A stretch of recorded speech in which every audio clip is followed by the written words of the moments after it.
Sir, ಖಂಡಿತವಾಗ್ಲೂ ಇವತ್ತು ಭಾಳ ಖುಷಿ ಆಗ್ತಾ ಇದೆ ನನಗೆ.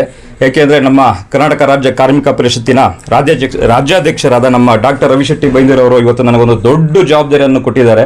ಅದು ಶೈಕ್ಷಣಿಕ ಕ್ಷೇತ್ರದ ಒಂದು ಜವಾಬ್ದಾರಿಯನ್ನು ಕೊಟ್ಟಿದ್ದಾರೆ. ಅದು ಅಷ್ಟು ಈಸಿ ಇಲ್ಲ ಶೈಕ್ಷಣಿಕ ಕ್ಷೇತ್ರ ಅಂದರೆ. ಯಾಕಪ್ಪ ಅಂದರೆ ಶೈಕ್ಷಣಿಕ ಕ್ಷೇತ್ರ ಅಂತ ಬಂದರೆ ಎಲ್ಲ ಚಿಕ್ಕ ಮಕ್ಕಳು ವಿದ್ಯಾರ್ಥಿಗಳು ಸಾಕಷ್ಟು ಜನ ಇರ್ತಾರೆ. ಸೊ ಅವರಿಗೆ ಒಂದು ಒಳ್ಳೆಯ ಗುಣಮಟ್ಟದ ಶೈಕ್ಷಣಿಕ ವ್ಯವಸ್ಥೆಯನ್ನು ಕೊಡೋದರ ಜೊತೆಗೆ ಅವರ ಒಂದು ಗುಣಮಟ್ಟದ ಜೀವನವನ್ನು ನಾವು ಕೊಡಬೇಕಾಗತ್ತೆ. ಅದು ತುಂಬ ಇಂಪಾರ್ಟೆಂಟ್. ಇವತ್ತು ಮೌಲ್ಯಗಳಿಗೆ ಬೆಲೆನೇ ಇಲ್ದಂಗೆ ಆಗಿದೆ. ಎಲ್ಲ ಕಡೆ ದಂಧೆ ಆಗಿದೆ. ಶಾಲೆಗಳಲ್ಲಿ ಲಕ್ಷ ಫೀಸ್ಗಳನ್ನ ಕೇಳ್ತಾ ಇದ್ದಾರೆ.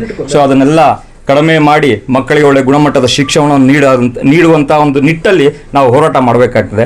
ಆದ್ದರಿಂದ ನಮ್ಮ ರಾಜ್ಯಾಧ್ಯಕ್ಷರು ಏನು ನಮಗೆ ಅಧಿಕಾರವನ್ನು ಕೊಡ್ತಾ ಇದ್ದಾರೆ ಅದನ್ನು ಖಂಡಿತವಾಗ್ಲೂ ಅವರ ಎಕ್ಸ್ಪೆಕ್ಟೇಷನ್ ಇದೆ. ಅದಕ್ಕಿಂತ ಹೆಚ್ಚಿನಾಗಿ ನಾವು ಕೆಲಸ ಮಾಡಿ ನಾವು ಖಂಡಿತವಾಗ್ಲೂ ಇದರ ಜಯವನ್ನು ಗಳಿಸ್ತೀವಿ ಅಂತ ನಾನು ಈ ಮೂಲಕ ಕೇಳ್ಕೊತೀನಿ. ಸರ್, ಖಂಡಿತವಾಗ್ಲೂ ಇವತ್ತು ಭಾಳ ಖುಷಿ ಆಗ್ತಾ ಇದೆ ನನಗೆ.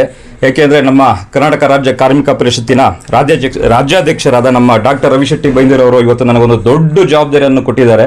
ಅದು ಶೈಕ್ಷಣಿಕ ಕ್ಷೇತ್ರದ ಒಂದು ಜವಾಬ್ದಾರಿಯನ್ನು ಕೊಟ್ಟಿದ್ದಾರೆ. ಅದು ಅಷ್ಟು ಈಸಿ ಇಲ್ಲ ಶೈಕ್ಷಣಿಕ ಕ್ಷೇತ್ರ ಅಂದರೆ. ಯಾಕಪ್ಪ ಅಂದರೆ ಶೈಕ್ಷಣಿಕ ಕ್ಷೇತ್ರ ಅಂತ ಬಂದರೆ ಎಲ್ಲ ಚಿಕ್ಕ ಮಕ್ಕಳು ವಿದ್ಯಾರ್ಥಿಗಳು ಸಾಕಷ್ಟು ಜನ ಇರ್ತಾರೆ. ಸೊ ಅವರಿಗೆ ಒಂದು ಒಳ್ಳೆಯ ಗುಣಮಟ್ಟದ ಶೈಕ್ಷಣಿಕ ವ್ಯವಸ್ಥೆಯನ್ನು ಕೊಡೋದರ ಜೊತೆಗೆ ಅವರ ಒಂದು ಗುಣಮಟ್ಟದ ಜೀವನವನ್ನು ನಾವು ಕೊಡಬೇಕಾಗತ್ತೆ. ಅದು ತುಂಬ ಇಂಪಾರ್ಟೆಂಟ್. ಇವತ್ತು ಮೌಲ್ಯಗಳಿಗೆ ಬೆಲೆನೇ ಇಲ್ದಂಗೆ ಆಗಿದೆ. ಎಲ್ಲ ಕಡೆ ದಂಧೆ ಆಗಿದೆ. ಶಾಲೆಗಳಲ್ಲಿ ಲಕ್ಷ ಫೀಸ್ಗಳನ್ನ ಕೇಳ್ತಾ ಇದ್ದಾರೆ. ಸೊ ಅದನ್ನೆಲ್ಲ ಕಡಿಮೆ ಮಾಡಿ ಮಕ್ಕಳಿಗೆ ಒಳ್ಳೆ ಗುಣಮಟ್ಟದ ಶಿಕ್ಷಣವನ್ನು ನೀಡುವಂಥ ಒಂದು ನಿಟ್ಟಲ್ಲಿ ನಾವು ಹೋರಾಟ ಮಾಡಬೇಕಾಗ್ತದೆ. ಆದ್ದರಿಂದ ನಮ್ಮ ರಾಜ್ಯಾಧ್ಯಕ್ಷರು ಏನು ನಮಗೆ ಅಧಿಕಾರವನ್ನು ಕೊಡ್ತಾ ಇದ್ದಾರೆ ಅದನ್ನು ಖಂಡಿತವಾಗ್ಲೂ ಅವರ ಎಕ್ಸ್ಪೆಕ್ಟೇಷನ್ ಇದೆ. ಅದಕ್ಕಿಂತ ಹೆಚ್ಚಿನಾಗಿ ನಾವು ಕೆಲಸ ಮಾಡಿ ನಾವು ಖಂಡಿತವಾಗ್ಲೂ ಇದರ ಜಯವನ್ನು ಗಳಿಸ್ತೀವಿ ಅಂತ ನಾನು ಈ ಮೂಲಕ ಕೇಳ್ಕೊತೀನಿ.